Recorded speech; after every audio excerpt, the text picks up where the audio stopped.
अस्सलाम वालेकुम दोस्तों, क्रिकेट फैंस के लिए लेटेस्ट अपडेट ये है कि पाकिस्तान टीम की एक और 3 ओडीआई और 3 T20 पर मुश्तमिल एक बड़ी सीरीज फाइनलाइज्ड तय पा चुकी है। एक तगड़ी सीरीज है, 3 ओडीआई और 3 T20 पर मुश्तमिल सीरीज तय पा चुकी है। एक बड़ी तगड़ी सीरीज, क्या अपडेट आ रही है इसके ऊपर बात करेंगे।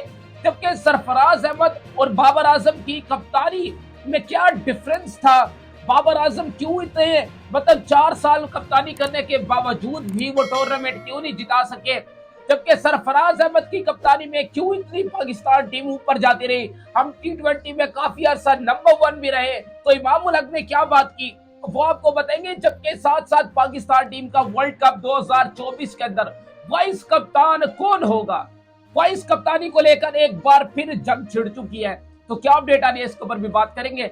सबसे पहले बात करेंगे जनाब, एक और सीरीज 3 ओडीआई और 3 T20 पर मुश्तमिल सीरीज तय पा चुकी है और तय पाई है न्यूजीलैंड के खिलाफ। और ये कब होगी? 2025 के अंदर।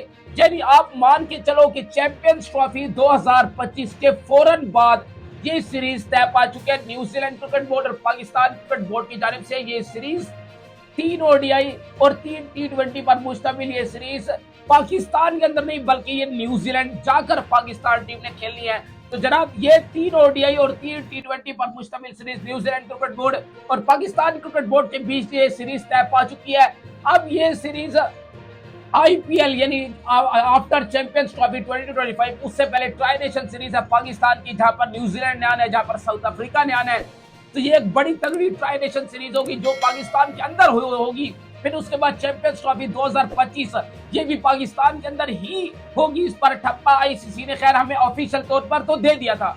अब जो आए ना आए वो एक अलग मुद्दा है, वो एक अलग टॉपिक है। लेकिन जो इस वक्त खबर आ रही है वो ये है कि चैंपियंस ट्रॉफी 2025 के बाद पाकिस्तान क्रिकेट बोर्ड और न्यूजीलैंड क्रिकेट बोर्ड के दरमियान एक सीरीज तय पा चुके हैं। 3 ओडीआई और 3 T20 पर मुश्तमिल सीरीज जो पाकिस्तान ने न्यूजीलैंड जाकर खेलनी है। तो ये याद रहे उसमें भी न्यूजीलैंड के जो टॉप परफॉर्मर है वो नहीं होंगे, यानी ट्रेंट बोल्ट, केन विलियमसन, इस तरह के जितने भी उनके की प्लेयर्स हैं वो हिस्सा नहीं लेंगे। बिकॉज आईपीएल उस टाइम पे हो रहा होगा। तो आईपीएल में जाहिर सी बात है, आपको मालूम है इस टाइम पे भी आप देख लो न्यूजीलैंड क्रिकेट बोर्ड के कोई भी प्लेयर वहां पर अगर वहां पर रजिस्टर्ड है, वहां पर खेल रहे हैं, अपनी अपनी टीम्स के साथ आईपीएल में जुड़े हुए हैं, तो आप देख लो सब के सब बेंच कर रहे हैं। कोई भी प्लेइंग 11 में नहीं खेला। केन विलियमसन को एक मैच खेला है, दोबारा बिठा दिया गया। लुगी फर्गसन अभी तक कोई मैच खेले नहीं है। इसके अलावा ग्लेन फिलिप्स वो कोई मैच खेले नहीं है। इसके अलावा भी और बहुत सारे प्लेयर्स हैं जो बेंच कर रहे हैं आईपीएल के अंदर। उनके लिए अच्छी तैयारी थी कि वो न्यूजीलैंड क्रिकेट के लिए अपने आप को अवेलेबल करते ताकि वो पाकिस्तान के खिलाफ सिलेक्ट होते, और एक स्ट्रॉन्ग अपॉर्चुनिटी थी, एक अच्छी तैयारी करने के लिए वो पाकिस्तान के खिलाफ मैदान में उतर सकते थे।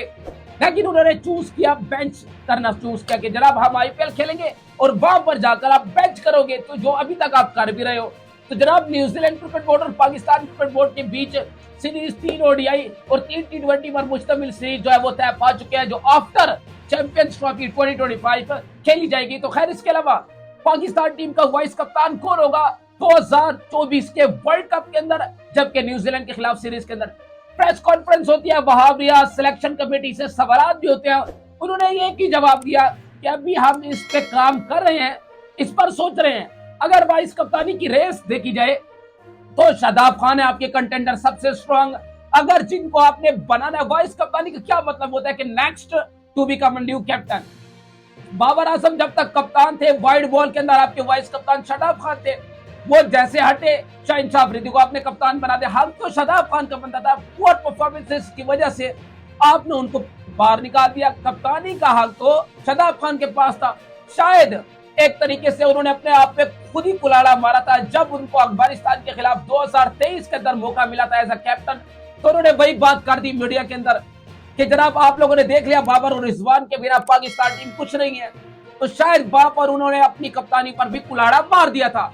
तो जो अब खबर आ रही है वो ये है कि रिजवान को भी कप्तान वाइस कप्तान है ना उस किया जा सकता है। लेकिन जो स्ट्रॉन्ग खबरें हैं वो यही है कि शाहीन शाह अफरीदी की ही तरह पाकिस्तान क्रिकेट बोर्ड दोबारा देख रहा है, और सोर्सेज जो कंफर्म कर रहे हैं वो यही है कि पाकिस्तान क्रिकेट बोर्ड ये चाह रहा है, उनकी जो ख्वाहिश है वो ये है कि शाहीन शाह अफरीदी को ऐसा वाइस कप्तान बनाया जाए, क्योंकि जो मोहम्मद रिजवान है उनको दोबारा एक तरीके से लॉलीपॉप देने की कोशिश की जा रही थी कि जनाब उनको दोबारा वाइस कप्तान बनाया जाए, लेकिन जो खबरें आ रही है वो यही है, पाकिस्तान क्रिकेट बोर्ड के सोर्सेज जो बता रहे हैं वो यही है कि शाहिद शाह अफरीदी की ही तरफ पाकिस्तान क्रिकेट बोर्ड दोबारा वर्ल्ड कप 2024 के अंदर न्यूजीलैंड के खिलाफ सीरीज के अंदर उनको वाइस कप्तान अनाउंस कर सकता है। तो खैर, इसके अलावा अगली अपडेट की तरफ चलूं और आपको बताऊं तो जनाब क्या कहना है इमाम उल हक का बाबर आजम की कप्तानी और सरफराज अहमद की कप्तानी को लेकर, जो उनकी तरफ से अपडेट आई है। आपको मालूम है ईद चल रही थी, तो ईद के अंदर आपको मालूम है डिफरेंट जो है वो शोज के अंदर डिफरेंट क्रिकेटर्स आए थे।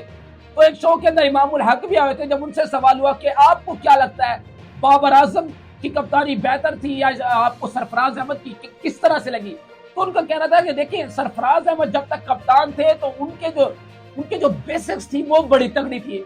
बेसिक्स से मुराद ये है कि उनकी जो पीछे सपोर्ट थी वो एक बड़ी तगड़ी थी। आप देख लो, उनको जो जब तक एहसान मानी सपोर्ट करते रहे, उससे पहले उनको जो है वो जो उनके एमडी थी वसीम खान, उनको वो बड़ा सपोर्ट करते रहे थे। फिर उसके बाद उनकी जो बेसिक्स थी वो बड़ी तगड़ी थी, वो प्लेयर्स को लेकर चल रहे थे। उनका एक अपना स्टाइल था कप्तानी करने का, जिसकी वजह से थोड़ी बहुत हमें सक्सेस भी मिली, जिसके अंदर हमने चैंपियंस ट्रॉफी भी जीती, जिसके अंदर हम T20 में काफी अरसा 11 महीने ऑलमोस्ट नंबर 1 भी रहे। तो उसकी जो बेसिक वजह थी, उनको पीछे से सपोर्ट बड़ी तगड़ी हासिल थी। जहां तक बाबर आजम का ताल्लुक है, वो खुद ही अपनी टीम को लेकर चला करते थे। उनकी जो बेसिक्स थी वो तगड़ी नहीं थी, बिकॉज उनको पीछे से सपोर्ट इतनी अच्छी स्ट्रॉन्ग नहीं थी। जब तक रमीज राजा साहब थे वो उनको सपोर्ट भरपूर तरीके से करते रहे थे। फिर उसके बाद जैसे वो गए, फिर डामाडोल कभी उनको कप्तानी के हटाने की बात होती रही, तो कभी उनको कप्तानी देने की बात होती रही। मतलब डिफरेंट चीजें चलती रही। और बाबर आजम एक अलग लेवल के कप्तान थे, वो खुद ही अपनी टीम को अलग तरीके से लड़ाते रहे। उनको सपोर्ट उस तरह से शायद नहीं मिली। तो ये इमाम उल हक ने सरफराज अहमद और बाबर आजम की कप्तानी को लेकर बात की है। तो खैर, अपडेट्स अच्छी लगी हो तो वीडियो को लाइक और चैनल को सब्सक्राइब जरूर करते जाइएगा।